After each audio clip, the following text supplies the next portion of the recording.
There's two of SID-Washington board members, Bob Berg and Alina Ziskowski, who are the co-chairs of our Rice Award Committee. And Alina and Bob will now discuss the Rice Award as well as give the presentations. Good afternoon. It's great to see such a large crowd here for the Society for International Development Washington's annual conference. And as Byron said, I'm Alina Ziskowski, the chair of the Andy Rice Award Committee, as well as a SID-Washington board member. And my day job is as the Washington, D.C. director of the Global Development Network. I've been associated with SID for quite a while, a long time, and I was really fortunate enough to know Andy Rice, this is an award in memory of Andy. I'd like to thank my fellow committee members who really worked hard this year to make a very good selection, I think. So if you can join me in thanking Bob Berg, Alex Blake, please stand up if you're a committee member, Ruth Berg, Cecile Fruman, Manoli Strecker, and SID-Washington Program Associate Liz Healy. So thank you very much for all your help.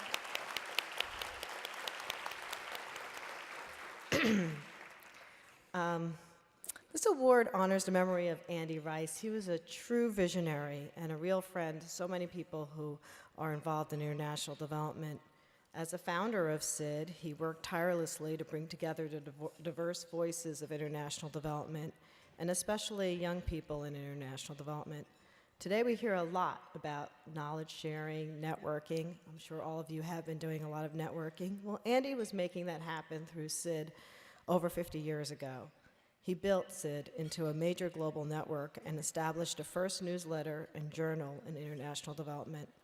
He was always thinking about the future of the field of international development, which is why it was so important to name this award the Andrew E. Rice Award for Leadership and Innovation by Young Professional in International Development. This award recognizes their leadership, innovation, impact, and commitment. This year, we had a particularly outstanding group of applicants, and we'd like to thank everyone who applied or sent in recommendations. The committee was really impressed by the applicants' commitment and contributions to the field, and this resulted in our decision to issue a special recognition to one individual and to give the top Rice Award to another. The Certificate of Distinction for a Young Professional in International Development is being awarded to Nick Martin to acknowledge his leadership in strengthening the abilities of professionals in development. He is the founder and president of Tech Change, and it's an exciting company that provides technology training for social change. It's an online learning company, and it's really, you should check out their website if you get a chance, but he's a really dynamic young professional, and we're very happy to give this award to him. Please join me in congratulating Nick.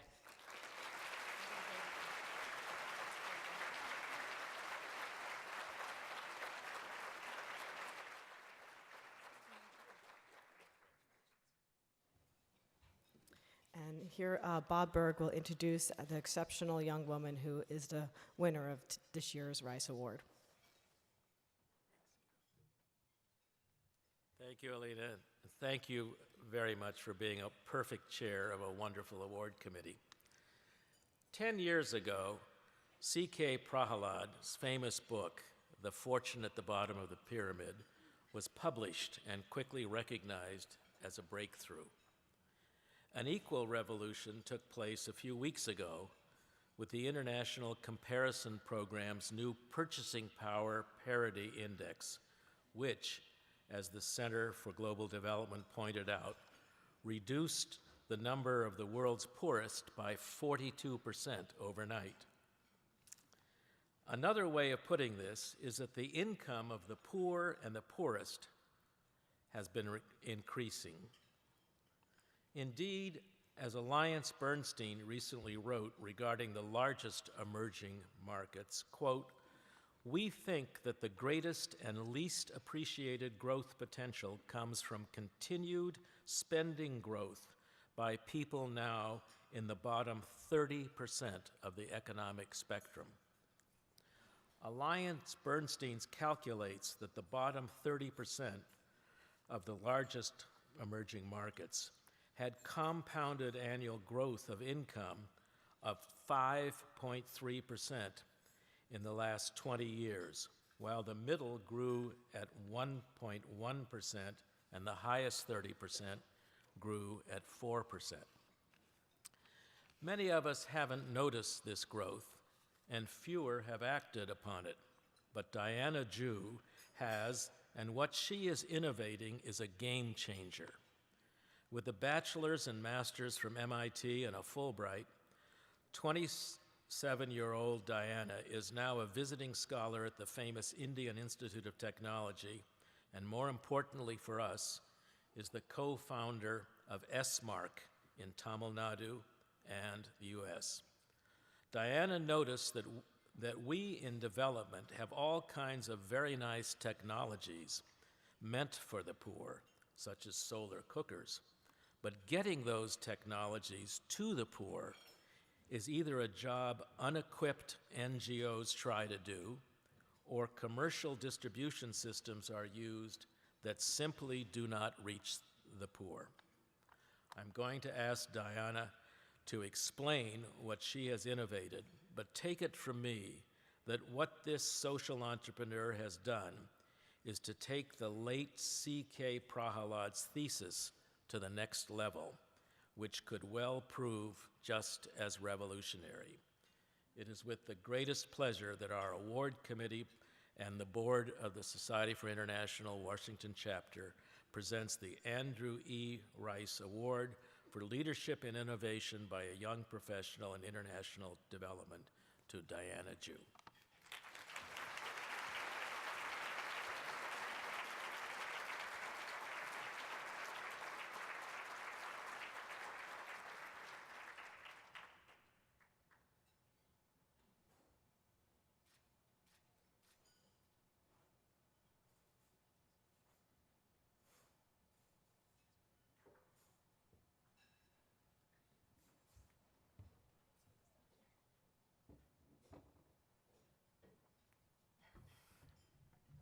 Thank you, Bob, for that wonderful introduction.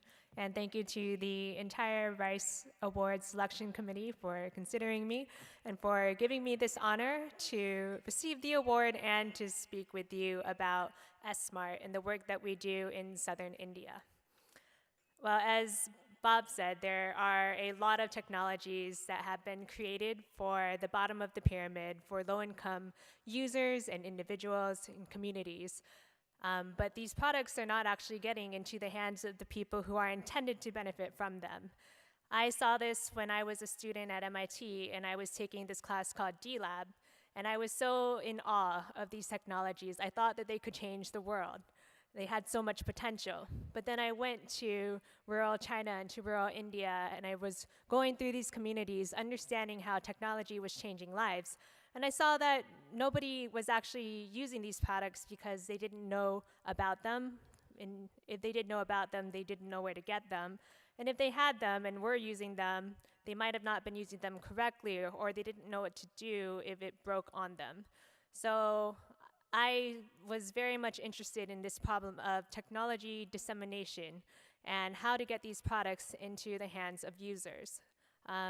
I ended up going back to MIT doing my research on this problem, and I and my co-founder, Jackie Sensen, we created SMART. So SMART is a distribution company for life-improving products in southern India, and we operate through the existing rural shop network of kirana stores, which are like the mom-and-pop stores and the corner stores that litter the peri-urban and rural landscape in India. And what we do is we screen and aggregate a catalog of different life-improving products like solar lanterns, non-electric water filters, improved cooking stoves, agricultural tools. Really, there are a lot of different products out there. We make sure we pick the best products for the communities in which we currently work. We put them into a physical catalog, like a book, and we demonstrate these products in person at stores where we work and also in the village markets so that people can interact with the products, touch them, ask questions, etc. Then through these stores, end customers can place orders, or these stores might actually purchase products and stock them, and we do the distribution. So we have distribution centers that are set up that work with stores in the areas around them.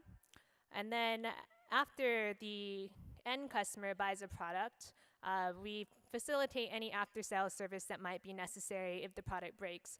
So all of our products come with a warranty, and we facilitate that warranty to make sure that if something does go wrong with the product, the end customer, the end user, the villager can get it replaced or fixed. So this is basically what S-Mart does and how it works. And what we want to do is to create an environment where purchasing these products, which might be an investment for a villager, we want to make sure that the environment in which they purchase the product is one that is filled with trust, that is built on local relationships and local buying relationships, one that they know that if something goes wrong, that they can call their store or they can call us, and they should know that we can address their needs. And we want to empower these villagers as customers, as paying customers. They have demands, and we want to make sure that we can meet those demands as a social business. And at the same time, we are improving incomes in the supply chain. So the retailers that we work with, they also make money off of the products that we sell to them and they sell to their customers, which embeds us in their supply chain as well, so that there are mutually beneficial economic relationships that keep both S-Mart and the retailer in the game to provide products to their end customers. We've seen the impact of these products in these villages. I've visited a lot of small companies that were our first buyers of our solar lanterns, and what they would do, for example, is use these lanterns to keep their businesses open at night. And these are people like off-grid barbershops, or nightstand and food hawkers, or old women who bring their produce to the market to sell at night. All of them were using these lanterns to keep their businesses going. And we've seen the social impact of water filters in homes and cook stoves in homes to reduce indoor air pollution. And there's a lot that has been happening. Also, our hope as well is to, by providing a lot of different types of products in our catalog, we can actually compare the different types of, for example, solar lanterns that are currently being made, actually seeing how they are received in the market by providing all of them at the same time. It's a feedback that a lot of organizations don't have but need.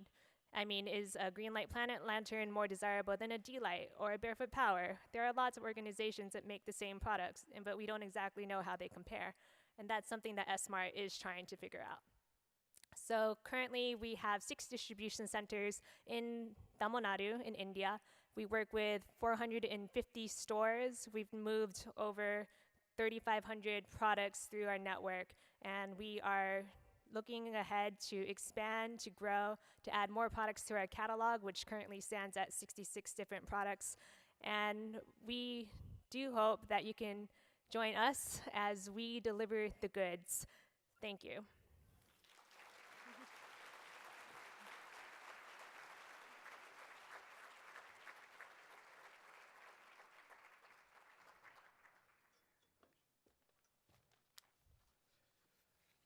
As you know, SID-Washington couldn't hold an event like this if it wasn't for all of you, our members. And we'd like to take 1 minute just to acknowledge our platinum and gold members, and that is Apt Associates, Arizona State University, Chemonic, CH2M Hill, DAI, Deloitte, and FHI.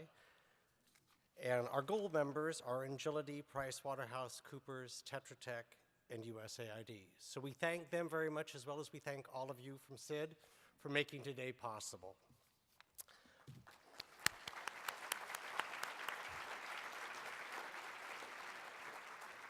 So we now have a very special plenary panel who's going to look at some of the most critical changes to the development landscape that's happening in the world today, changes that are affecting all of our organizations. And our panelists include leaders of a number of traditional players in the development world who are facing these changes and who are adapting their business models to them. On the panel today, we're going to have Stephanie Miller, who's the Director of Climate Business Department for the IFC, Olav Kavorin, the Special Advisor to the Administrator of UNDP, Dennis Fleming, who's the Director of the Niger Delta Partnership Initiative, a project that is funded by Chevron, and Elizabeth Littlefield, who's the President and CEO of OPIC. We're very pleased to have them today, and I'm delighted to introduce Homi Karas, who will moderate the discussion of how traditional players are reacting and adjusting to these major shifts and leveraging their resources to these dramatic effects. As most of you know, Homi is the lead author and executive secretary of the Secretariat supporting the high-level panel advising the UN Secretary General on the post-2015 development agenda. He's also the Senior Fellow and Deputy Director, Global Economy and Development Program at Brookings Institution. Most of all, he's an luminary and forward thinker, and we're very pleased to have him moderate today's panel. So I would like you all to welcome our panel for today.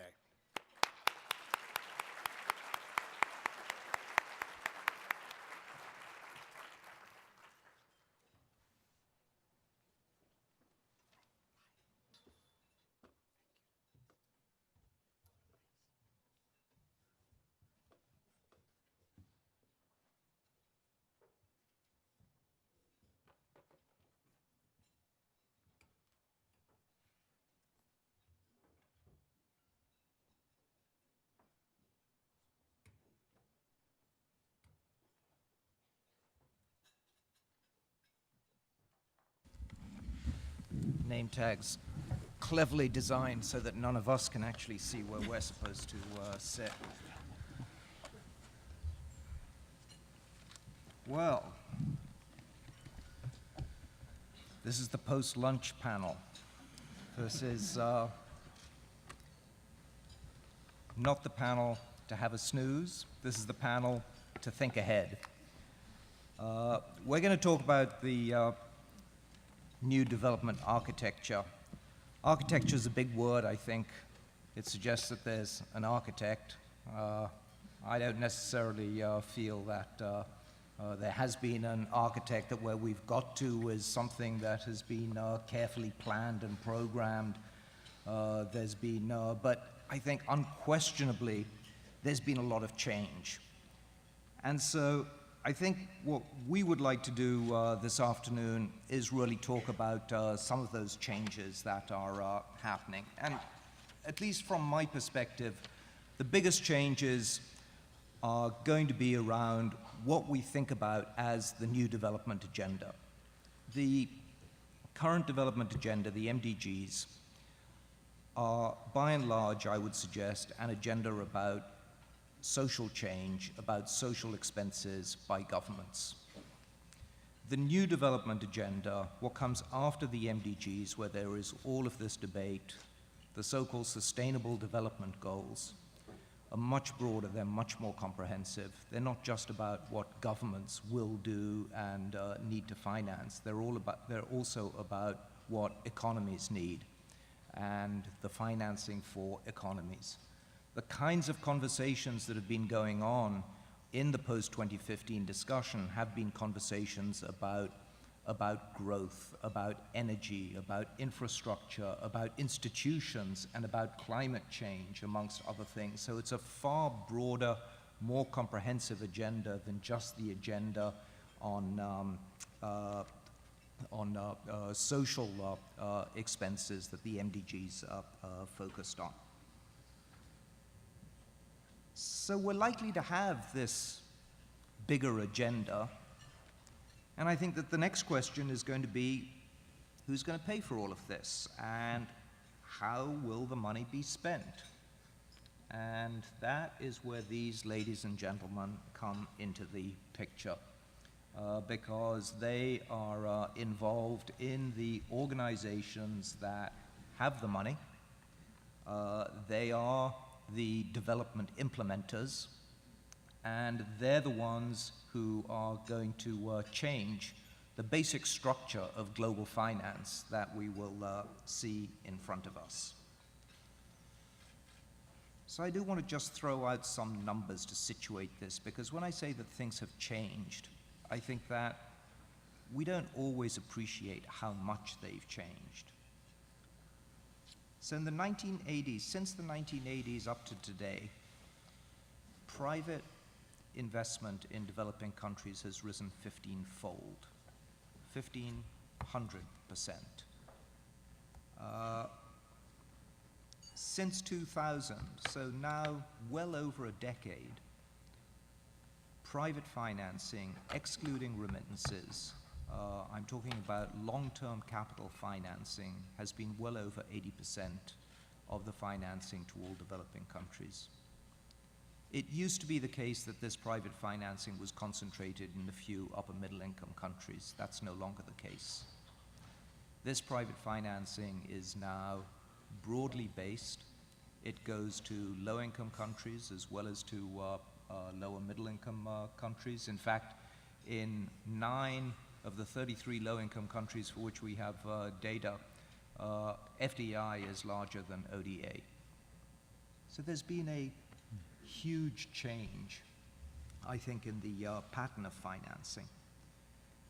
And it's, you know, it's a very different structure. Private finance is lots of different things. I don't think that you can just think about it as being a single actor. So you have equity finance, you have major multinationals in extractives, in big infrastructure, in social entrepreneurs. All of these are very different types of players. So I think we've got lots of new players, and I think what we're going to discuss now is the way in which some of these new actors interact with the official agencies. We're going to discuss a little bit the new sectors that they're getting into and how that changes over time. We're going to discuss how the private sector ethos of making profits is going to gel with the development ethos of making the lives of the poorest people better, with the human rights agenda, which is ultimately the development agenda. How does that square with making profits?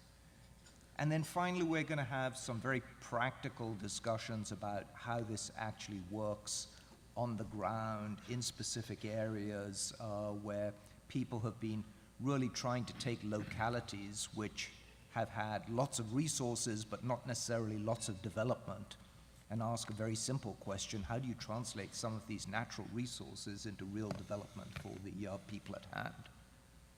So let me leave that as the context, and now turn to the panel. We now have an hour and 15 minutes remaining in this session. What we're going to do is have a couple of go-rounds of questions to individual panel members. They've all been asked to keep their responses brief to 3 to 5 minutes. So if you start to see me agitating and kind of making faces, etc., you'll know it's not because of what they're saying, which is probably going to be quite interesting, but just because we need to keep the time ticking over. And then we're going to try to leave plenty of time for Q&A from the floor. And just to alert you, there are lights shining right in our eyes. It's not that easy to see people, so if when it does come time for the Q&A, please stand up and wave vigorously to try to get my attention, and I will put you on a list. So that's the kind of the order of the day. So let me start with Elizabeth Littlefield on my left. And Elizabeth, we've just said the big change that is going on is this idea that private finance is actually going to play a really significant part in development.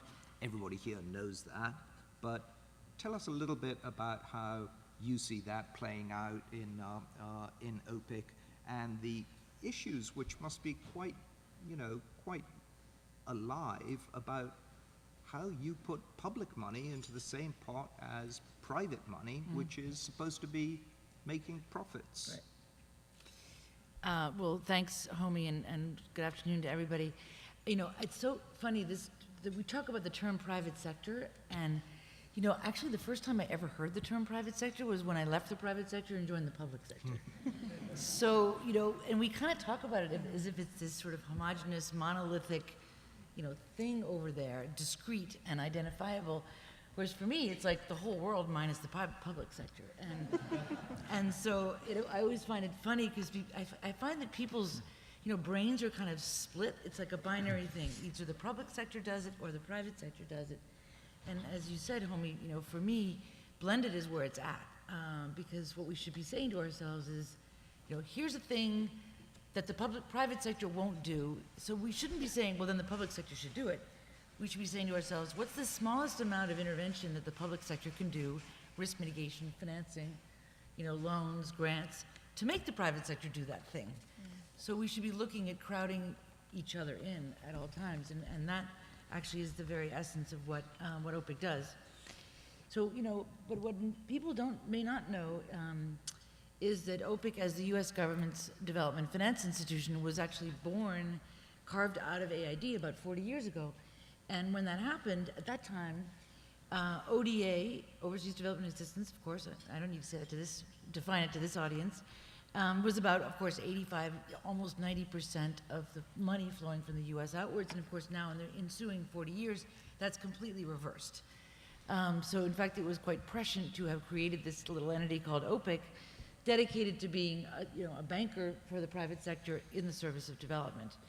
And of course, what's exciting, as you said, homie, is of course, FDI, foreign direct investment now, is about 6 times overseas development assistance, and when you add remittances and then private debt and equity, it's even double that. So the numbers are huge, so that's a long way of saying, for me, the private sector is the single driving force of development, and frankly, business is a very powerful force for good in the emerging markets, and we need to harness it if we're going to accomplish what we're trying to accomplish. So as we've seen private sector, private finance growing and growing, you know, from a very low base, of course, and we've seen that private capital flowing into emerging markets more than in development markets. In 2012, the FDI into developing countries exceeded that into developed countries. We've seen the growth of these organizations called Development Finance Institution, of course, the largest of which is the IFC, because these DFIs, of course, are mandated and charged with catalyzing private sector flows in the service of development into emerging markets, and doing so by providing the loans and guarantees and risk mitigants that makes the capital flow that might otherwise do. So when we talk about blending private capital and public capital, that's at the very essence of what an organization like IFC or OPIC or FMO or DEG, that's what we do. We only do things that private markets won't do by themselves, by definition. We only do things that are good for development. And we only do things that are financially sustainable because we too have to be financially sustainable. So you know, and in the end of the day, I find this huge power of the private sector and of business into emerging markets being more and more exciting because we have more and more clients, businesses that are really interested in engaging in emerging markets and in investing in ways that leverage innovation and efficiency gains to be able to have the private sector do useful things for development that they couldn't do before, whether it's schools or hospitals or the provision of water or electricity generation. All these things are things the public sector used to have to do, but because of what we've accomplished as a society in the last, you know, 20 or 30 years, we can find ways to do those things and make a profit at the same time. So it's our job and that of the other development finance institutions to harness that capital to find ways to mitigate risks and provide incentives to make that capital flow to do useful things for the globe. So quickly, give us a practical example. What's one of the most exciting private sector achievements in development that you've been proud to support? So, you know, I get personally very excited about the transition to a low-carbon economy because I think it's the most powerful force in our generation, the biggest economic transformation of a lifetime. And while I was just saying to you over lunch, homie, that, you know, a lot of the energy used to be around regulation and what governments could do. Meanwhile, the private sector is just getting on with it. And as cost curves are coming down and as people realize that actually renewable energy is the only way most rural populations are ever going to get power, we're now seeing renewable energy taking off throughout the world. Countries, you know, there's some 40 countries that now have renewable energy strategies. You know, OPIC ourselves are financing, like as the IFC is, tons of renewable energy. We've actually, under the Obama administration, grown our renewable energy portfolio, check this out, 100-fold. From $10 million in 2008, $100 million in 2009, and now we're doing about $1 billion too. We're only, and this is only in emerging markets, only in poor countries, and we're only able to do that because the private sector is really excited about the opportunities to do financing of wind and solar and biogas and you name it in emerging markets. So the emerging markets for me are way ahead of the rest of the world in terms of getting it, that renewables and a low carbon economy is the way we're going to provide electricity to every man, woman, and child on the globe. Thanks, and 100-fold sounds like a great increase, and in fact it is a great increase, but lots of people tell me that we need not $1 billion, but $600 or $700 billion a year of investments in power to, you know, really make a dent in getting universal access to energy. So Stephanie, perfect segue to you. Elizabeth has said this is the biggest, most exciting change. This is what IFC is doing. We think that there are something like $700 billion per year of incremental investment needed in power. How are you going to do this in IFC? What are you doing, and what do you think the biggest challenges and obstacles are, and how are you going to get up to a number like $700 billion? So thank you for the challenging question. I think very much like Elizabeth, for us it's all about what is the smallest amount that we can do to bring the largest flows in. And that's the name of the game. Leverage is the name of the game. I just want to back up 1 second and explain why, because you talked about the architecture, the financial architecture, the development architecture. This has shifted dramatically for us, I think, all of us working in this field, but I'll speak specifically about IFC, where I've been for 20 years now. I'm actually technically World Bank Group now, but having been there 20 years, I will mostly talk about the private sector. So it was not seen, climate change was not seen as the development challenge certainly 20 years ago and not even 10 years ago. It is now recognized by the bank, by IFC, and by many others to really be the development challenge of our time. And I think that it is now recognized that all of the gains we're trying to make are being rolled back, will be rolled back if we don't get this right. I don't want to quote too many broad statistics, but I hope a lot of you have seen, or at least seen articles about the latest IPCC report.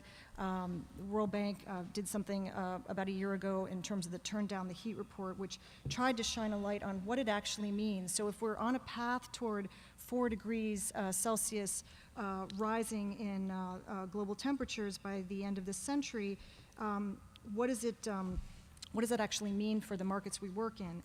And we know that even in a 2-degree warmer world, which is supposedly the band we need to stay within, we know that this will cause an average sea level rise of 70 centimeters by the end of the century, a 20% decline in freshwater availability.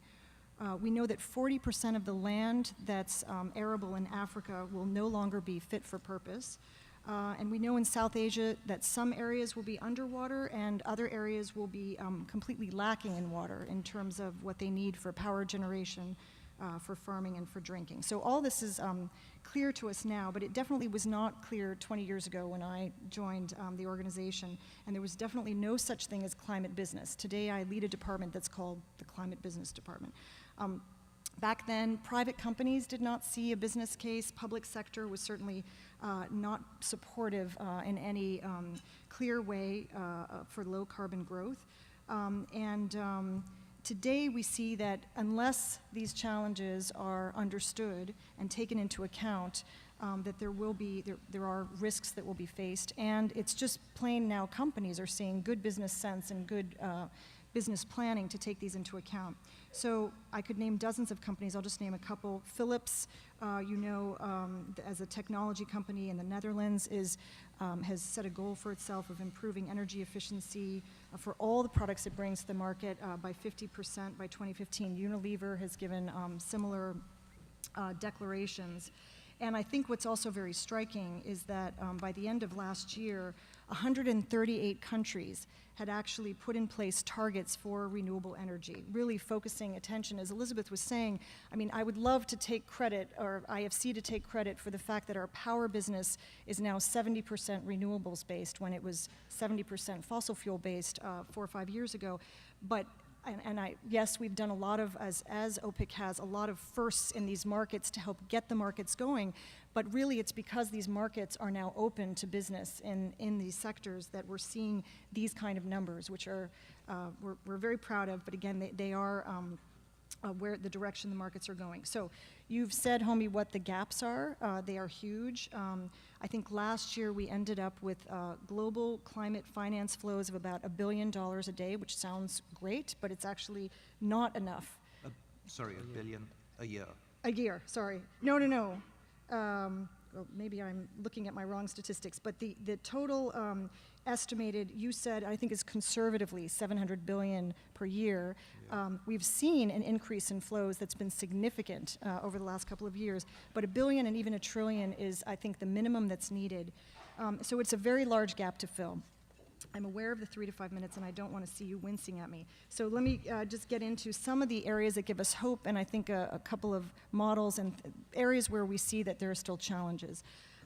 Green bonds is an area where I think to many of us it's a very big surprise that this has grown from a niche product. I think EIB issued the first one in 2008. The World Bank has issued, other multilaterals have issued these green bonds. It is now a mainstream product, and this has happened very, very rapidly. We now don't just have multilaterals issuing green bonds, we have corporates issuing green bonds, the likes of Toyota, IKEA, the French utility EDF. Cities. Cities as well, absolutely. Yes, which is, and cities actually are one of the great agents and hope, I think, for change here. So that's one area, and I'm also very pleased to say that last year, 25 of the biggest players and investors, realizing that there needed to be a bit of a framework, so they don't just call a green bond, anything can be a green bond. They created green bond principles. This was led by Citibank, Bank of America, JP Morgan Chase. Jim Kim has made a call for $20 billion by September, by the time of the UN summit, and another a total of $50 billion in green bonds by the end of this year. I think we're very much on target to reaching those. So that's very encouraging to start to see those flows coming in. What we also know is that, again, the gap is huge, and an opportunity here is to look to other institutional investors. In total, institutional investors hold 35 trillion assets under management, but they're very discerning about how they invest them, and very little has flowed from them into the green investment area. So what we're trying to do is find ways in which we can tap into this. We have teams, I think, in many of our institutions working together to try to find the right instruments that de-risk these kind of investments in a way that makes them interesting. I'll give you just one example of something we've done here, which I think is the beginning of hopefully a larger trend. We pulled together some institutional investors for a fund we created last year called the Catalyst Fund, which is essentially a fund of funds, this fund, which is about $400 million, can invest equity into other funds that are specifically aimed at growing the renewable and energy efficiency sectors. So this attracted sovereign wealth funds, it attracted pension funds, and these are not the kind of companies that these investors would be able to access on their own. I can talk about some other models, but maybe I should stop there because I think that's been more than 3 to 5. So, but quickly tell us, so I think you terrified all of us, certainly me, with talking about what might happen if we continue on the trajectory we're on. But in your business, what's the breakdown between the climate mitigation and the climate adaptation projects that you're now doing? Yeah, so it's a very fair question. And I think if I talk about the World Bank, it is much more on the adaptation side there. In fact, I can tell you a little bit about the changing model that the bank is looking at. Essentially, we've just decided that when we look at the IDA countries, the poorest countries, from now on, beginning this summer, we will look at all of the country assessment frameworks and any World Bank operations in these countries through a climate lens. So we're literally developing tools right now to allow our country teams to do that kind of work. When you look at the private sector, though, and IFC in particular, we've done a handful of adaptation, climate resilience type projects. Almost everything we've done has been mitigation. I'm very happy about the things we've done on the private sector side with respect to adaptation, but I think there's a real gap here in terms of understanding what needs to happen in order to make those investments, what the risks actually look like. Great, thanks. Okay, Olaf, let's come to you and to UNDP. And, you know, I wanted to bring up this issue of inclusive growth. It's something that everybody seems to be talking about, but it's also something, I think, that everybody has a different view and idea about what it actually means. So is this actually something new? Is it just a rebranding of the things that we always used to talk about, which was growth on the one hand and human rights and basic needs on the other hand? I mean, what in the post-2015 debate, how do you see these two things coming together, and what's the specifics of inclusive growth? Thanks very much, Romy, and it's great to be here. I think, you know, there's certainly a bit to what you're saying, that, you know, we're constantly coming up with new buzzwords to describe something that is not that different from what we've been dealing with and using other words for in the past. But at the same time, I do think there's some you know, the world does change, and our thinking changes and our practice also changes, so there's a little bit of both. You know, the discussion on the post-2015 development agenda is taking place in a world that has been sort of rocked and shocked by crisis, the financial and economic crisis that has wreaked havoc all over the world. You know, we have a whole crisis of exclusion of youth now in large parts of the world. They're not finding opportunities. Think of the upheavals in the Arab world that we have seen and we continue to see. And of course, then Piketty came on the scene and has sort of explained to everyone, and at least in a way that a lot of people seem to relate to, what is really going on and what has been going on with capitalism for the last you know, century or so.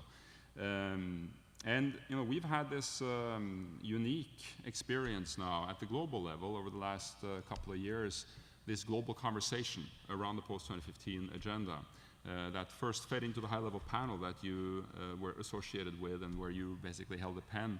And congratulations, by the way, it's a wonderful report that stands its ground.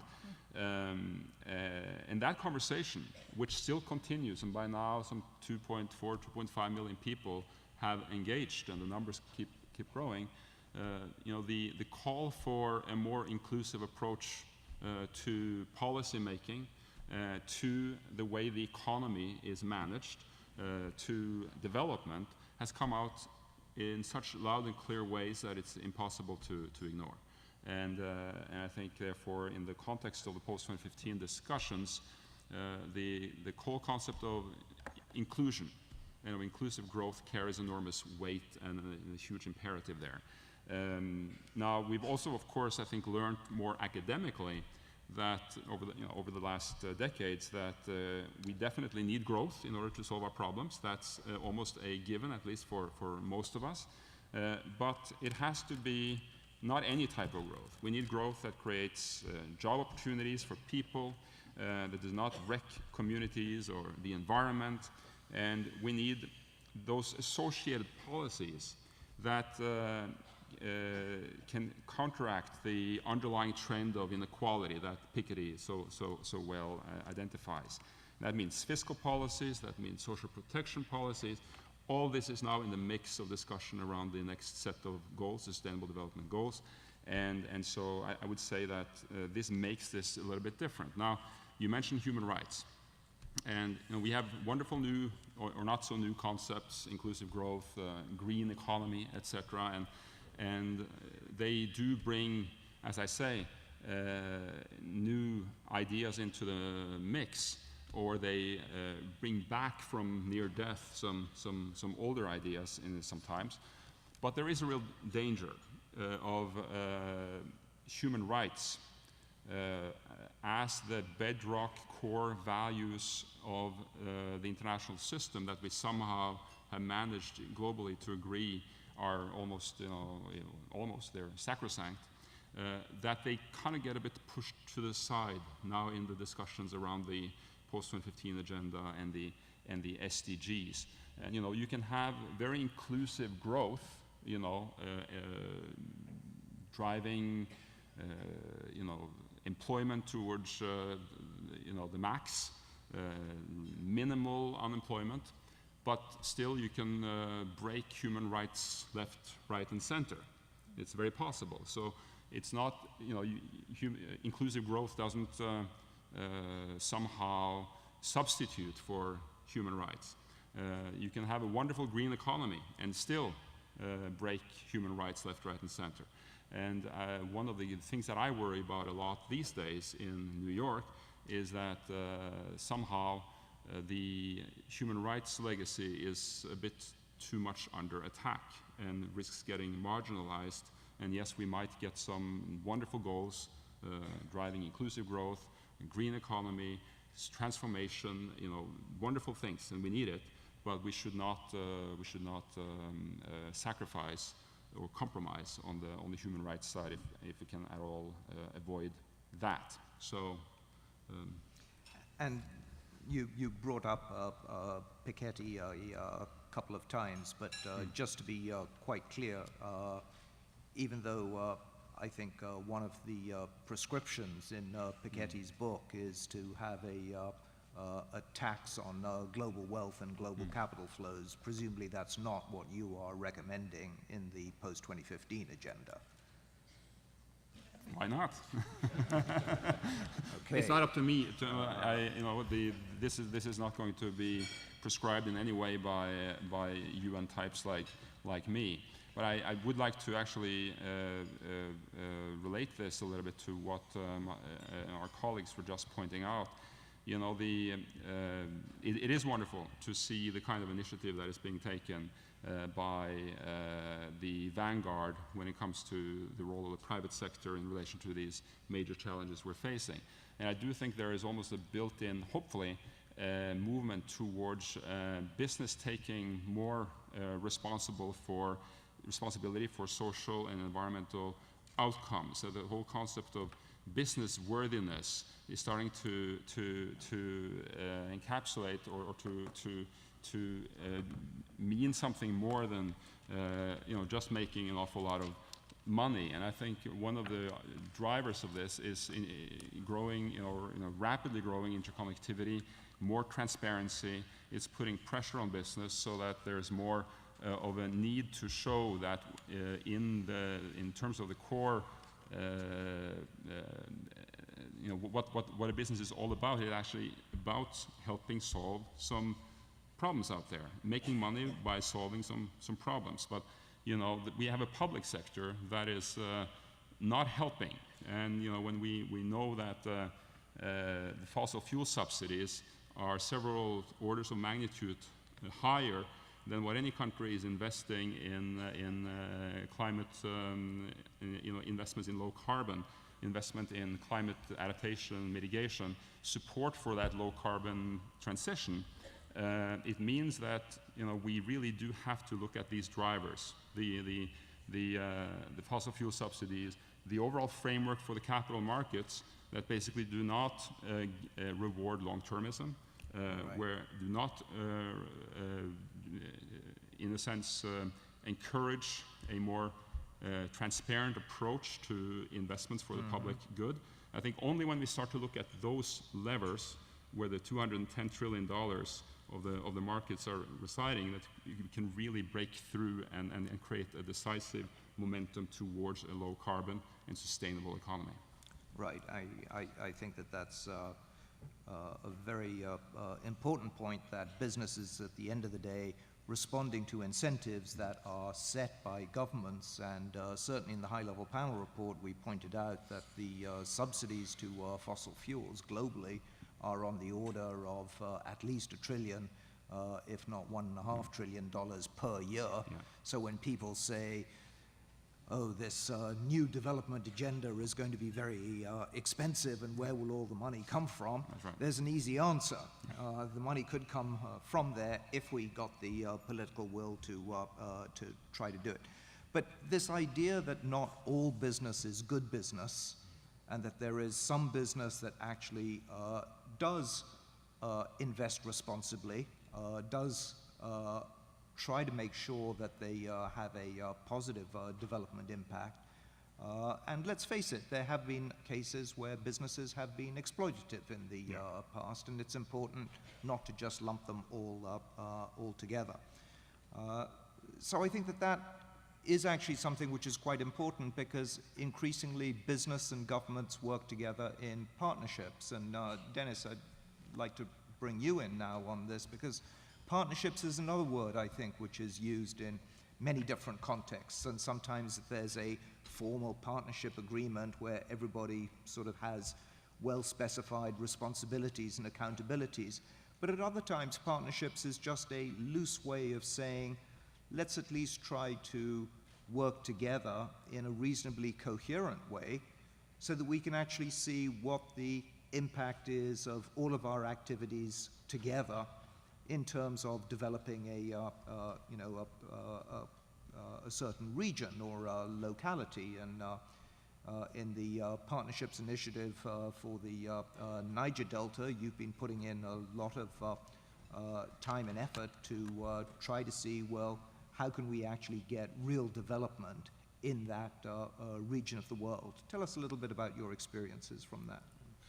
Well, I think that this even exemplifies this whole changing development landscape, that as so many people are talking about public sector donors thinking more like private sector investors, we're increasingly seeing, and this project is an example of that, how private sector investors are thinking more like public sector donors. And that's where this partnership space is getting quite interesting, because it's recognizing for real partnerships, for genuine partnerships, as opposed to just co-funding of projects of some type, that the partners really have to understand each other better and understand what their shared interests are. So if you look at the case like the Niger Delta, for example, why would a company invest in the case of our Niger Delta Partnership Initiative, initially $50 million in a development initiative, and we've just added another $40 million for another 5 years. Why would a company do that? And I think it's a recognition by Chevron initially that a lot of the money that's been spent on social investments in the past really kind of followed more of a concept of corporate philanthropy and CSR, which wasn't really rooted in real development outcomes and a strong understanding of what's going to produce a sustainable impact. Chevron recognized in a place as complex and with as many challenges as the Niger Delta region, that they needed to invest in a safe and stable operating environment. That without such an investment, the company was going to spend more money in operating costs, much more in security, and with so much more social risk to its operations, that they really felt that a new approach was needed to address some of these problems. And the much more traditional model of corporate philanthropy and even CSR projects was more focused just on the communities surrounding where the company operates. But the reality is that those communities don't exist in isolation of the rest of the region that you operate within. For years, the oil companies in the Niger Delta just focused on a handful of communities, what a lot of people would refer to as the fence line communities, and not even really focus on sustainable development outcomes, but building schools and clinics, which was kind of the much more common model, and often without a clear understanding of just how much improvements in education and healthcare was actually producing. The emphasis was much more on infrastructure. So with the Niger Delta Partnership Initiative, we got an opportunity to kind of step outside of those traditional notions of corporate philanthropy and CSR and really look at how can we do something differently. And one of the key factors in that was a partnership approach, recognizing that collaboration is really the key. And when we started, Chevron had started an earlier initiative in Angola with a similar notion of pairing up with the donor community. But the focus was much more on kind of learning what the development community had to offer, and which was quite a lot. But the company needed to learn itself what it had to offer, what was it going to put on the table. And so with our Niger Delta Partnership Initiative, we really had a chance to build upon that Angola experience. And we started with our initial endowment and created two foundations, the NDPI Foundation in the US as a funding vehicle, and the PIN Foundation in Nigeria as kind of a coordinator of implementation on the ground. And the notion of setting up a local kind of a development institution was a really critical learning for us, because we had a very heavy emphasis on local capacity building, and we felt that if we wanted to see sustainable impacts in the long term, that it was all about building local capacity, the idea was not just to do good projects, but to build the capacity to keep doing good projects over time. And so what we really found that was a very useful learning for us was to have this foundation on the ground with its own facilities and its own presence and its own network of local partners, and link them up with the international partners.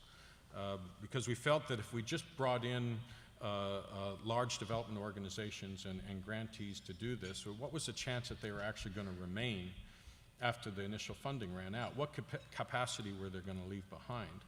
And so we found it very useful to kind of create this local foundation, which was not just there to compete with the local partners, but instead to kind of build their capacity, to link them up with our international partners, many of which are represented here today, and gradually increase the role and the responsibility of those local partners over time to be able to take on the development projects. We have a broad range of projects, mainly in the areas of economic development and local capacity building, peace building, and we have an analysis and advocacy program. And all the projects that we've done within those program areas work very much with our local partners. We have now 172 partnerships, and those partnerships vary significantly. And they include everything from small local NGOs up to large bilateral and multilateral partners. And we've found that in working in this way and being a very kind of active and engaged donor in these projects, that Chevron as a company and the foundations that we've set up have learned quite a lot more. And I think that's really been kind of a difference with a lot of corporate donors who tend to kind of want to put in money, but they don't really want to put in people and be actively engaged in the whole process. And that's been a very significant learning for Chevron, is to be actively engaged. They use our foundations now to a certain extent as a learning platform for others to identify how to do this kind of development work and to spread that learning into other locations. So I think that one of the things that we're finding as we move forward with this foundation, that given kind of our private sector roots and our growing network of partners, that it's not just about the projects and the impacts that we are generating from those projects, but we're finding kind of a useful role for our foundation as a convener, as bringing together some of the private sector interests that we represent and that we work with on a regular basis, together with our aid donor partners like USAID and DFID, and also with our international development partners and our local partners. And that convening ability has produced a kind of a very useful forum for addressing a broader range of development impacts than what we can affect with just our own funds. And so that's the real leverage. A lot of people think of leverage in partnerships just from a funding standpoint. But I think the real leverage in partnerships comes from influence, and collaborative influence of public sector interests, private sector interests, civil society organizations, a broad range of organizations. People think of diversity purely in terms of personnel, but if you think about diversity in terms of the types of partners you work with, I think that's the real untapped potential in development that we haven't found yet. Well, thank you. I think that's a tremendous point, and let's stick with that for a little bit. And Elizabeth, you work a lot with local partners as well in OPIC. Are you finding that there too there's been the same kind of change that we've seen in the international private business community? And are we at, should I call it, a tipping point where now we can really start to drive rapidly in many of these countries that up until now was very difficult for the private sector to really work well? So thank you for that, Annette, and thank you for that explanation too. You know, I actually think businesses are waking up to the fact that half of the global GDP is in emerging markets, and yet it's not very much investment is in those markets. So I mean, the growth potential is huge, and companies all over the world are realizing that's where their profits are going to come from. You know, what, 50% of the profits of the S&P 500 is in international investments. But I actually would say, maybe counterintuitively, that leaving a couple bad guys aside in various sectors, which will always be there, I actually find the investors that are investing in the emerging markets, particularly the poorer countries, to be actually more enlightened than the ones that you would see normally investing, cross-border in developed countries. And maybe it's because they're face-to-face with the reality of the needs of the environments and the people around whom they are investing. So, maybe those investors in emerging markets and in poor countries are more enlightened about the need to be sustainable, maybe because of the IFC and OPIC and others' very high, environmental standards and labor standards and human rights standards. Maybe it's working, But in general, I find that they embrace the notion of the need to be sustainable more in these markets than they do elsewhere, and they get it more. But I would say even globally, companies all over the world, I think we all see the data, are absolutely embracing the need for what used to be called socially responsible investing, or socially responsible acting, or CSR generally. We all know that the Dow Jones Sustainability Index consistently outperforms the Dow Jones Industrial Index. So from a financial perspective, it's clear. There was a very interesting study that just came out looking at 3,000 companies in 36 countries over 6 years. And this study showed unequivocally that those companies with the highest CSR ratings had lower volatility of their share price, had lower cost of capital, had greater customer retention, and their customers were willing to pay higher premiums for their goods. So I think everyone gets it. People know that college leavers want to go to companies that embrace sustainability. So, and we know that customers want to be working with those companies too. So I think this is here to stay, and it's going one direction, which is a greater sense of stewardship of people and planet in the business arena. And then I think the last thing I would say is in the emerging markets, just coming back there, I think, frankly, some of the multinationals that are investing, the good citizens, are really doing a very powerful job, as you were saying earlier, of showing the models of the right kind of labor relations, the right kind of environmental protection, the right kind of stewardship of human rights, as you were mentioning earlier. Not just the sort of slightly cynical companies that build the little school or the little clinic next to their operations, but they're really embedding the notion of sustainability into their core business models. And I think that's the tipping point that we're approaching.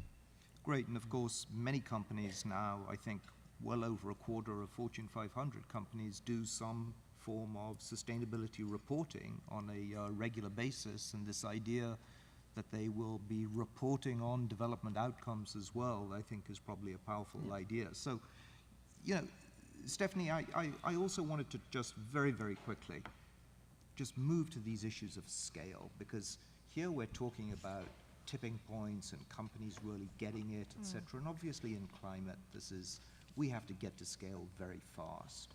So just tell me, do you think that we don't know enough yet to be committing masses of money? Do we not have the right business models? You mentioned trillions of dollars in these pension funds sitting around, but they're not going into this. What do we need to learn to get to scale fast on the climate side? And how do you think we're going to learn that? Well, I mean, I think we know a lot, actually. At least the way I think a lot of us look at it in the financial field is that it is about risk. And it is about, we can talk about the obstacles to going into climate finance. There are many, but I think we've already mentioned a few of them. Fossil fuel subsidies, lack of a carbon price, lack of regulatory certainty, a lot of regulatory uncertainty, I should say, in a lot of the markets, not just the ones we're dealing with all over. And lack of standards for energy efficiency. So the way we're approaching this is, how do you start to unlock, how do you start to de-risk where financiers are seeing those risks? And I think we've talked about a few mechanisms. I think one I didn't mention before is, Elizabeth did, is this notion of blending. How do you bring in some public finance that de-risks, whether it's through a different pricing structure, whether it's through different tenors, whether it's through different security ranking, whether it's through covering certain risks that are not covered explicitly in a commercial deal. What needs to happen and can happen through public sector funds to do that? So, for example, in IFC, most of what we finance is on a commercial basis. We go in where the private sector goes in, we finance, we don't crowd anyone out, but we finance where we can add value. But in about 12% of the deals we did last year, we brought in blended finance. That's what we call it. Blending means bringing in concessional funds and investing them alongside IFC funds. And we found that we can really leverage much more. We found that there are projects that simply would not take place if you didn't have that initial proof of concept. And again, OPIC does a lot of this as well. In South Africa last year, we helped finance the two first concentrated solar projects in that country. Makes a lot of sense from all perspectives, but no one wanted to go in for regulatory uncertainty reasons, and others. The pricing didn't make sense, and so with a little bit of concessional funds, those projects are underway, and I think many more will follow. So I think there's no one silver bullet, I will say, and on we haven't even talked, I don't think any of us have talked about energy efficiency. This is the hidden fuel. This is, we're not doing it. I'll just mention one example of, we're trying to figure out how to crack the green buildings market in the markets we work in. In other words, when you look at India, when you look at China, when you look at many of the middle income countries, most of what is going to be built over the next 20, 30 years doesn't exist yet. So the opportunity to get it right is tremendous, and yet the kinds of decisions that are made by developers, project developers, builders, they don't have the right incentives. So I think there are ways we can look at regulation. We can look at helping banks get comfortable with a new way of financing green buildings. And we can create a standard out there, which is not LEED, it's not BREEAM, it's not these niche standards, but something that's very basic that that will immediately bring energy and water cost savings to these. So de-risking and standards. So, two huge areas. Huge things. Olaf. Yeah. Are these on the agenda for the post-2015 debate? It seems a far cry from talking about education and insecticide-treated bed nets. That's right. That's right. I mean, yes. I mean, as you say, the agenda now does include a lot of these issues. My concern is that once, when you have these discussions in a UN context, they tend to be very colored by the worldviews of UN-type diplomats, and they think, in member states' terms, and the prerogative of member states, and this is a member state-led process, and almost like pushing the private sector, sorry, and markets and so on. That's out there, but here we are talking about how to sort of figure out a new balance in the arrangements of the intergovernmental world. And so some of these issues that have to do with market transformation, the opportunities that now exist for fundamental transformations by nudging private capital to behave a little differently. The fact that we've had this enormous growth of foreign direct investment into emerging markets, that we starting to see innovation at a much higher scale happening in some of these countries. It's no longer the case that all patents are sort of in the north and predominantly in the US. So although it's still very much unbalanced, if you wish, but there are a lot of things out there that are happening that don't quite hit the radar screen in the UN context. So there is a need over the coming months to create venues, meeting grounds for the cast of characters in New York to get this kind of input. So there's still a lot of work to be done to make sure that the information flows and people become aware of all of these innovations and experiences. Yes. So Dennis, take your initiative.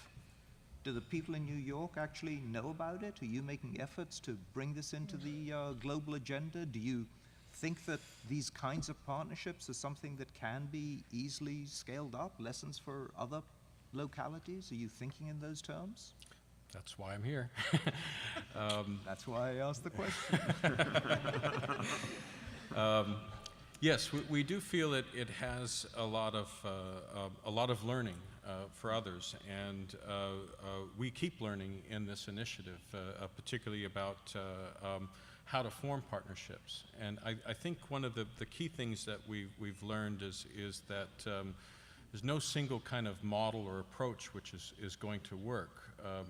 We don't represent one big partnership of those 172 organizations. We represent a portfolio of partnerships. And every partnership that we established is uniquely structured to the needs of the project and the interests of the organizations that we partner with. And we find an overemphasis in most of the organizations that we work with, and even within the company itself, on models, and saying if you have a prescribed model, you can take that out there and you can apply it in many different places where you find a similar context. But we find that it's really much more about the learning and building the capacity of individuals to understand when and where and how to structure a partnership and design a suitable partnership project that's going to get the right balance of everyone's interests. And so if you focus on the model, I think you miss the point. You have to focus on the learning and on the people that are learning. Thanks a lot. So you've all been very patient, and now it's your turn. As I said, especially the people at the back, it is extremely hard to actually see you, so if you could wave vigorously. I see some microphones, so perhaps if you want to ask a question, you can go to a microphone, or maybe there are some roving microphones. Who would like to be, I see one waving, or a signaling. Over there. And yes, please. Hi, my name is Delana Martinez, and I'm working at the Peace Corps in the Partnerships Office, so I actually have a partnerships question. I know Mr. Fleming works in an organization that exclusively focuses on partnerships, but I'm trying to better understand whenever you're an organization that doesn't necessarily exclusively focus on partnerships, what each of you are doing to kind of create those sustainable, productive, successful partnerships so that they're not just agreements that sometimes do and sometimes don't have benefits for your organizations and the organizations that you're working with. I'm going to take it. Should I answer, or we wait for? No, let's try to take a few more. Who else is going to not be shy? And,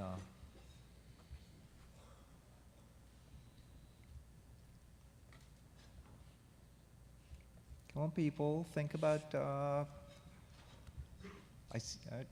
sir, yep. I have to ask the chair a question because he is at the center of the universe now in development. And that is, all these good things depend on a flooring of good governance.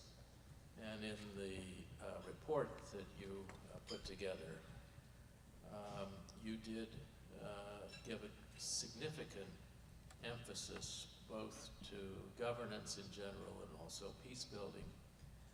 And it seems, Jan Eliasson was in town recently, it seems like that's getting the weakest support in what Olaf, in more kind words, would call, and I say this as someone who spent a lot of time in the UN, is the meat grinder of the General Assembly.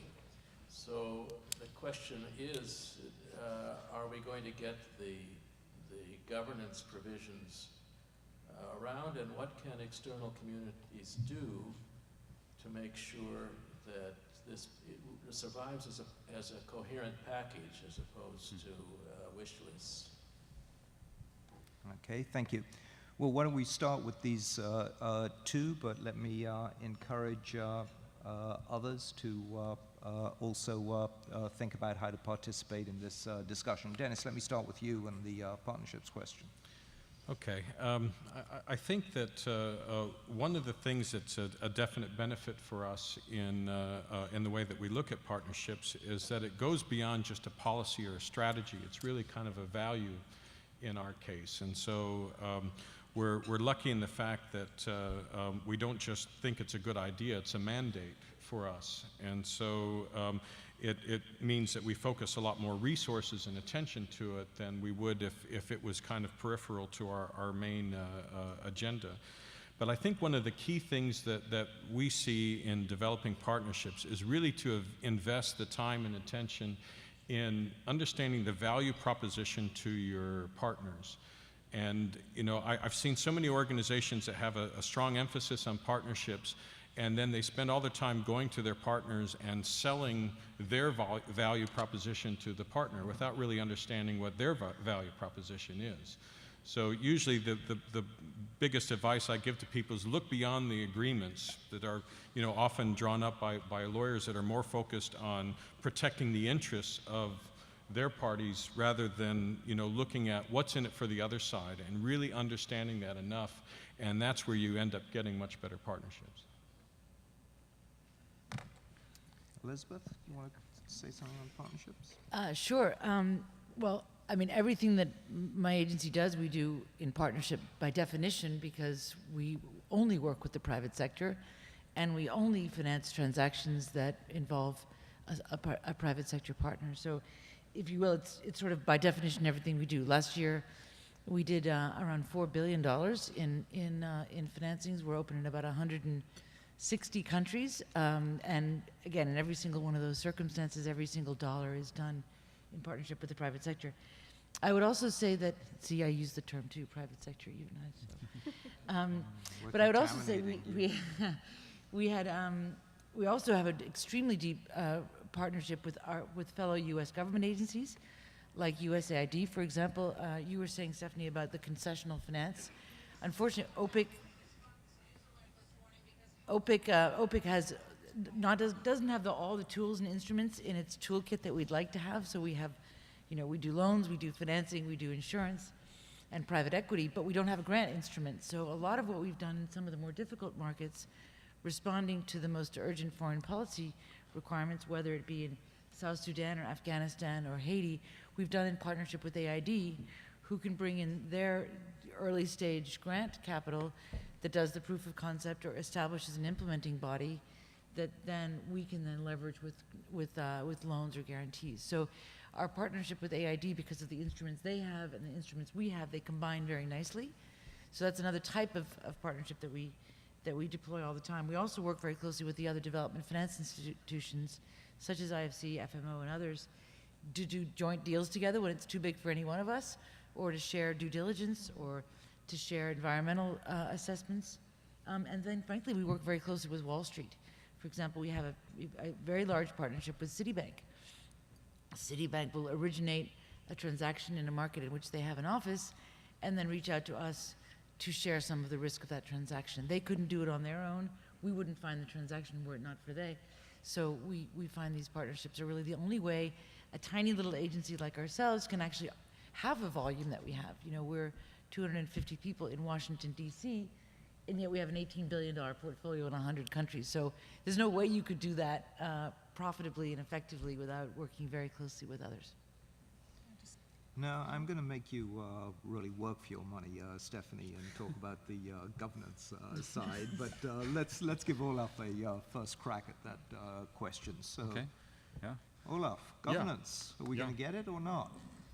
You know, this is one of the, as I think you said in your introduction, Homie, one of the test areas in a sense for whether this agenda will truly be transformational or not. I mean, if it ends up integrating governance in a meaningful way, the issue of peace, the issue of inequality, climate change, then we're onto something. Then we're onto something that is sort of up to the challenges that we're now actually faced with as a global community. So I'm certainly among those who really do hope that this area will make it. And I'm more optimistic now than I have been at times over the last year.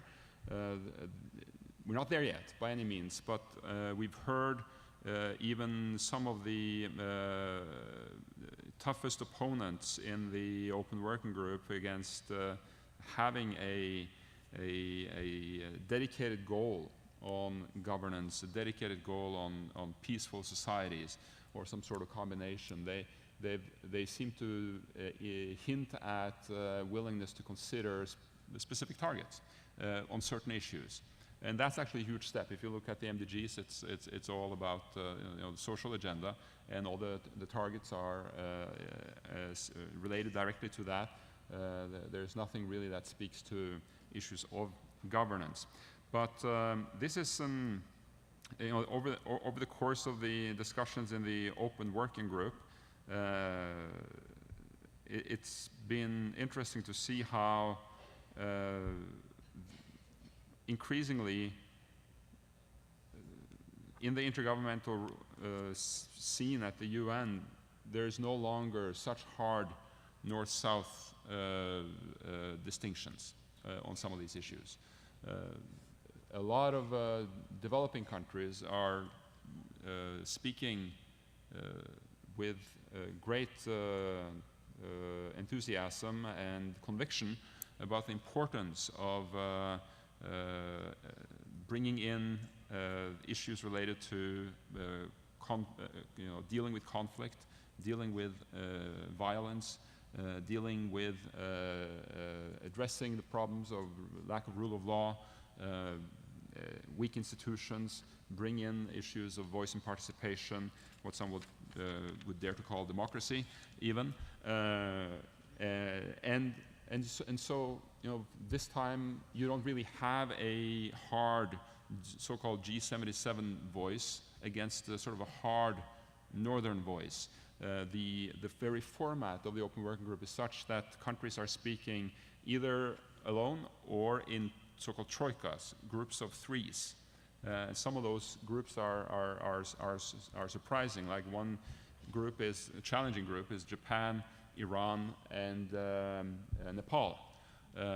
Another is Cyprus, Singapore, and United Arab Republic.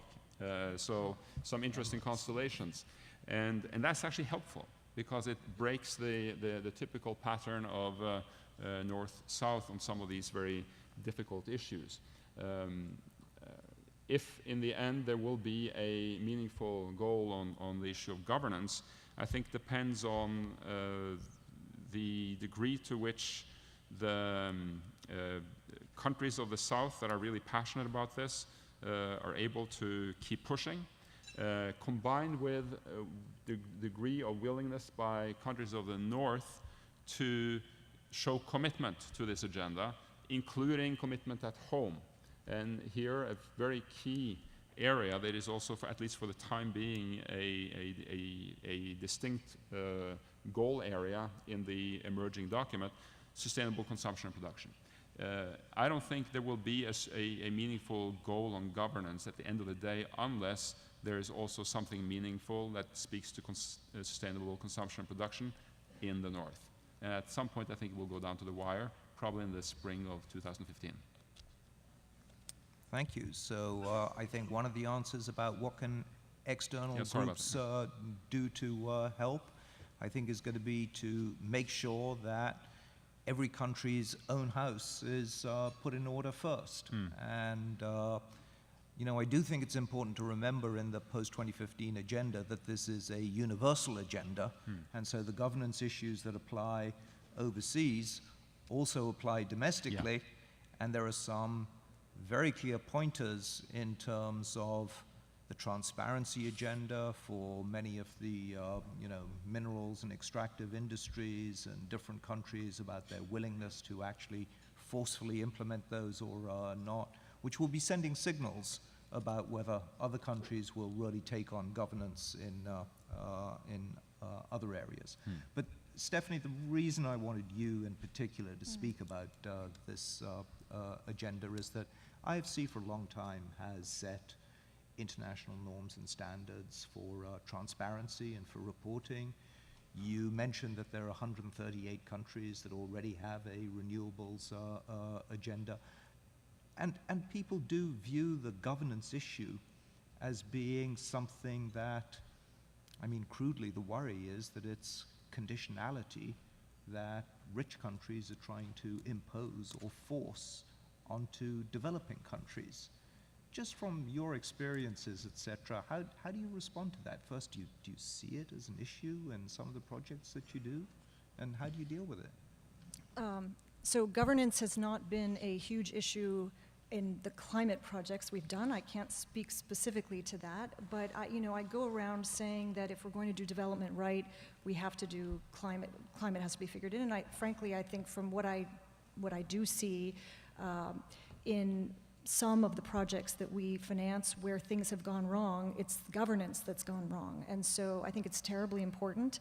I think it's recognized as terribly important. I just came from a meeting of the new senior global directors who were just appointed to lead the new World Bank group and its structure. And one of the pillars of one of the directors is a specific director on governance. And I think this issue is not going to go away. We have to get it right. When we don't, we all pay a price. Our clients pay a price. We frankly lose credibility whenever something does not go well. Whether it is that we've had the right performance standards in place, which I think we vouch for the fact that we do, but even when you've got them in place, things can go wrong. So it's something that needs a lot of attention, and it will not go away as an issue for us in terms of focus area. And now there's a massive movement towards procurement reform in the bank group as well. Do you want to say a few words on that? Probably can't say too much about that at this point. Not so much because I'm tongue-tied, but it's just not well publicized yet where things will end up in that. Can I say one thing about clients, or you don't want me to say anything about clients? Go for it. Sorry, partners. Go for it. So the meeting that I just left, I literally left when there was a debate among this internal group about what is a client and what is a partner.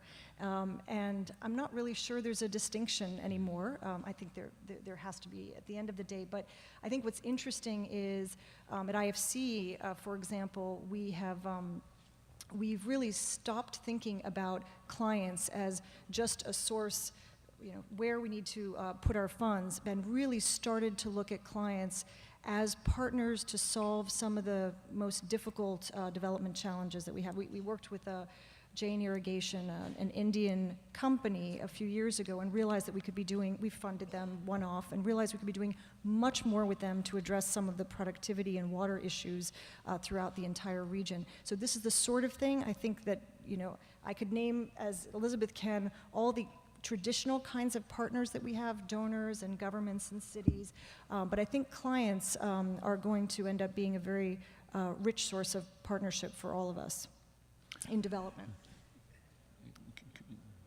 Yeah, just one tidbit on governance. I forgot to mention that, in the My World survey that, has been raging around the world, and so far 2.1 million votes, the issue of an honest and responsive government. Sorry, this is an electronic questionnaire that UNDP administers about priorities for development being answered by people in their own countries.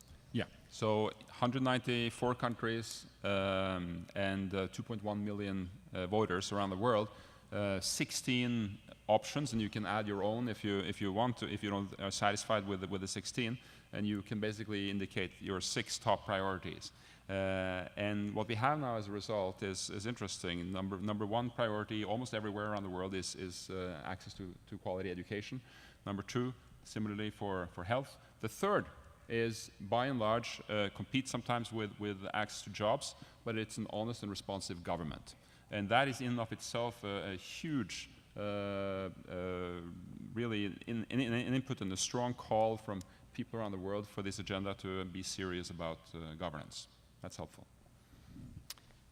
Okay, let's go back to more questions. Please, sir. I don't recall China even being mentioned during the course of this day.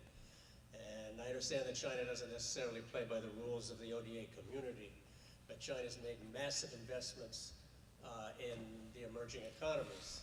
And to mention only one where those investments have had a significantly positive influence on general well-being is Brazil during the Lula administration.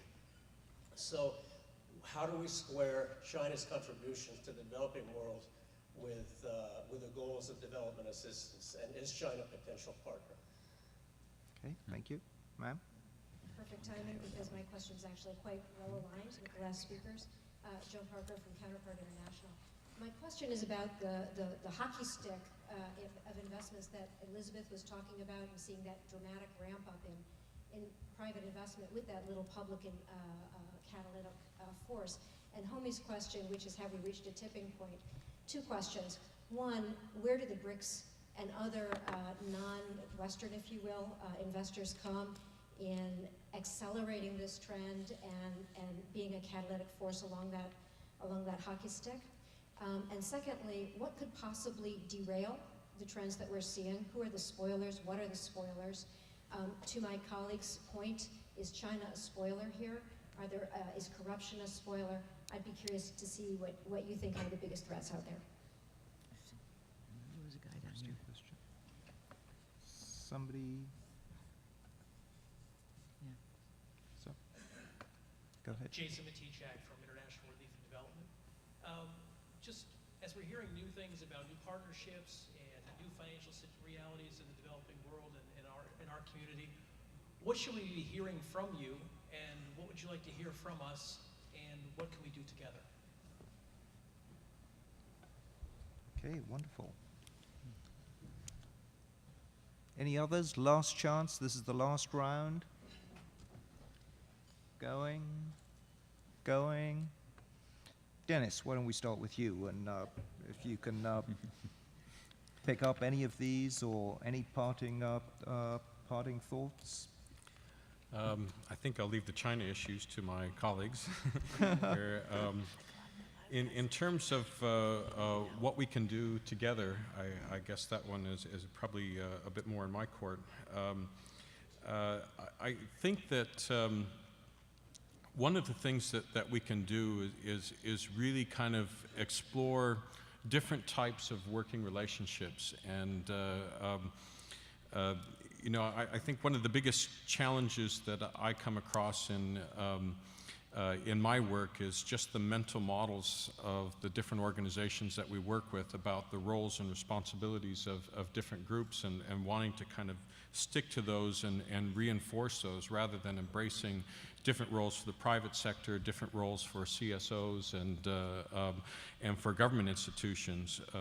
We've been quite successful in getting collaboration in ways where some of those roles are mixed up a little bit, and I feel that produces sometimes some new solutions to some old problems. So you know, what I would encourage to others in terms of looking at new kinds of partnerships and models is to be more ready to embrace those different roles. Don't just think in terms of the norms of how you do things, and recognize that if you have no appetite for risk, you have very little room for innovation. Thank you. Olaf? Yeah. China? China and BRICS. Yeah. You know, in some ways, it seems sometimes when you listen to the debates around the post-2015 agenda that the bigger the country, the less inclined to be proactive and pushing for an ambitious global development compact. Maybe there's a built-in tendency towards preference for continuing to game the system, because I think these countries have been doing pretty well in some ways, given within the current system. The more mid-range countries, the Mexicos and the Chiles and the Perus and the Indonesias and the even Nigerias of this world, they seem to see, I mean, a lot of these middle-income countries that are emerging, but not quite, you know, in that top league, they seem to be more hungry for an ambitious global agenda that tackles these difficult global commons issues and is ambitious about poverty eradication and ambitious about fighting inequality and across the themes that are now on the agenda. So I do think there is a particular challenge of moving this forward in such a way that also the bigger countries will see a need and be willing to go along with a global agenda for the common good.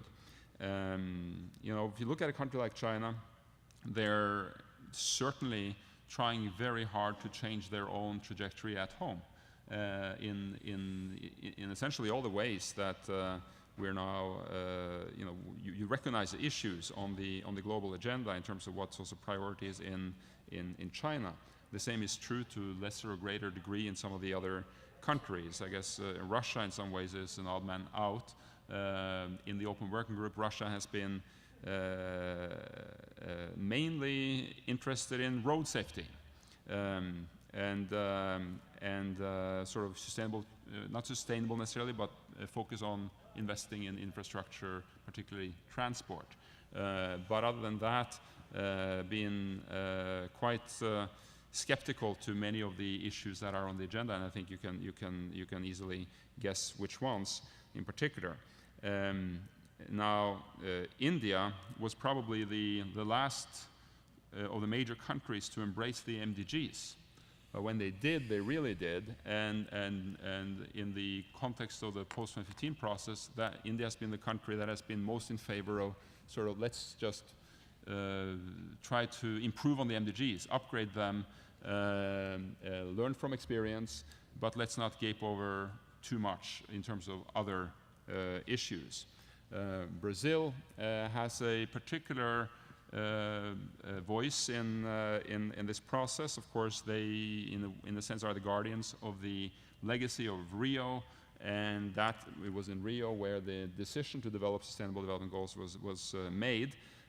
But Brazil, in some ways, is skeptical of an agenda that kind of makes poverty eradication and sustainable development one and the same.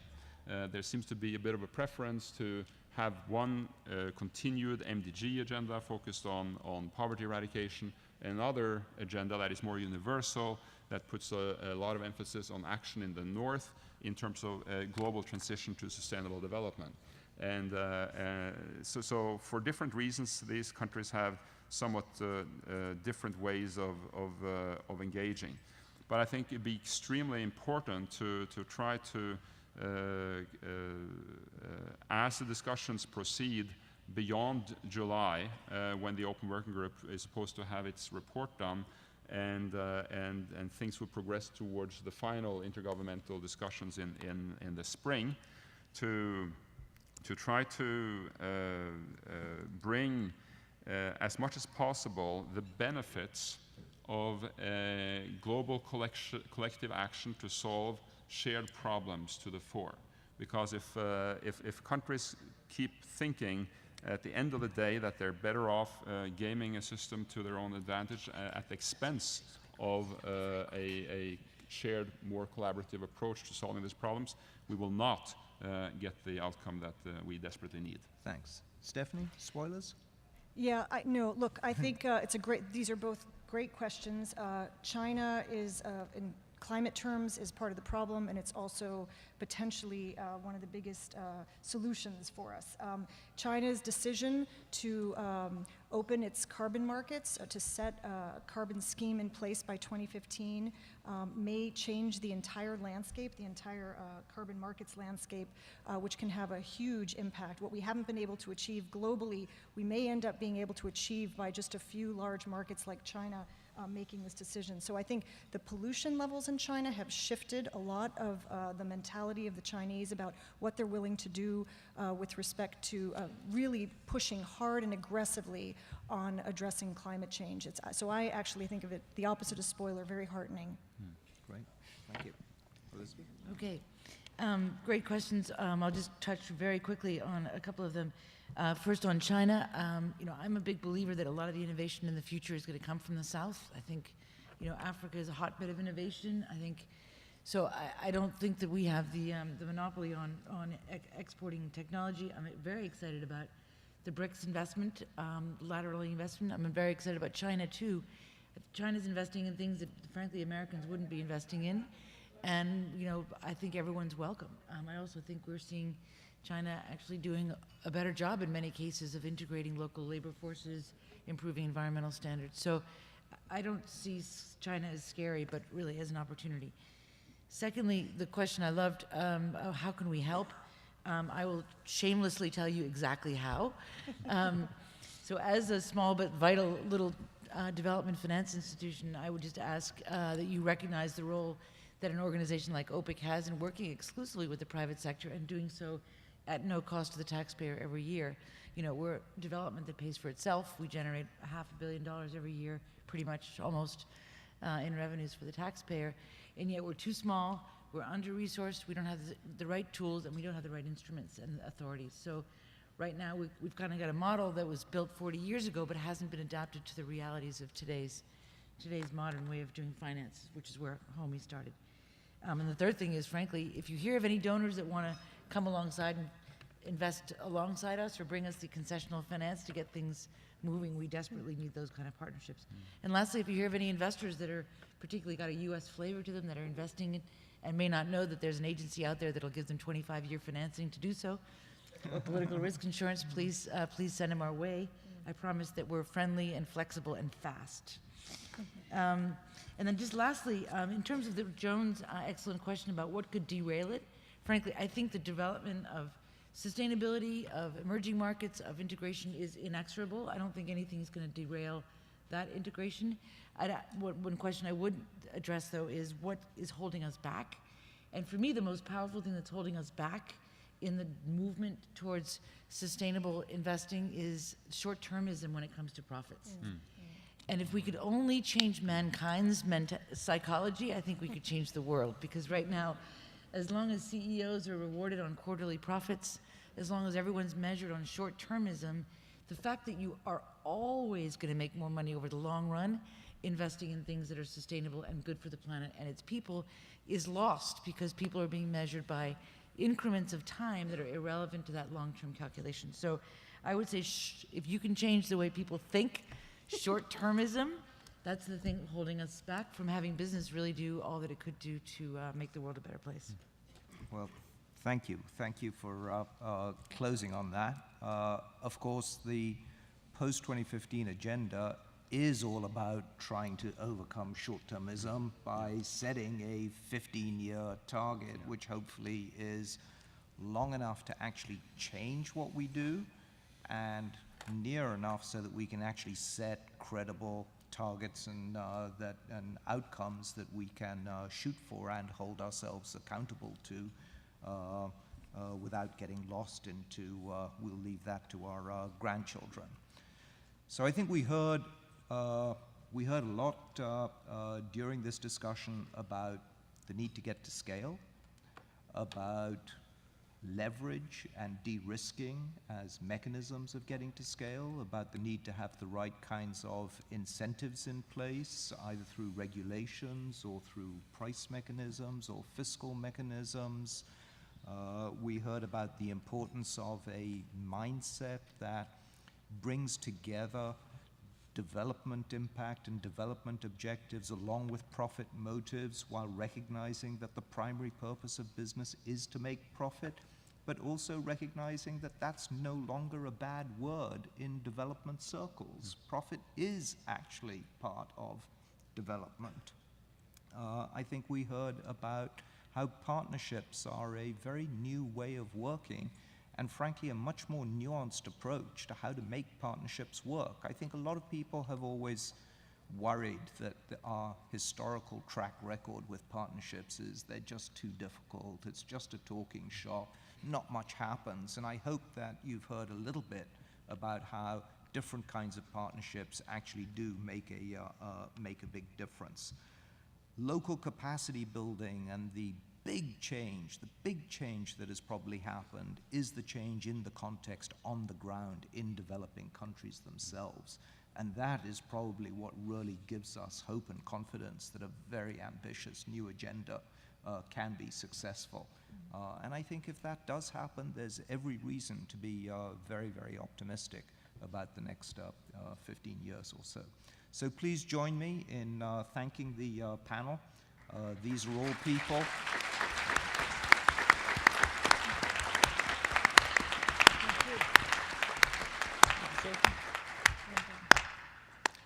And I think now you can adjourn for a coffee break and return at 3:45, I believe. We're going to make one or two quick announcements. Sorry. That's all right. That's okay. We have just one or two quick announcements here. First, again, thank our panel. They were excellent. Thank you. As Homie said, we will take a break. The next breakout sessions start at 3:45. I would suggest you go at about 3:40 to the rooms. They're right down the hall. As Lizanne also said, at 5 o'clock at the end of this, we're having a short session. At the same time, we're having the wine reception of asking the board and some of the development practitioners to give some very small bullet insights as to various things that have come up at the working groups today. It'll be a very interesting thing to see some of the common challenges that we're facing, some of the brand new ideas. So we hope that you stay around because it could be very enlightening for those who wanted to attend multiple sessions and weren't able to do so. There's one other group we want to thank today and haven't done so, and that is Catherine Ralphson, who's the president of SID, the SID staff, all of our board, and our volunteers. Without all those people and the invisible people behind the scenes, today would have been impossible. And they have worked hours and hours over the last few weeks to make this happen. So please join me in applauding them, to appreciate them for all they have done.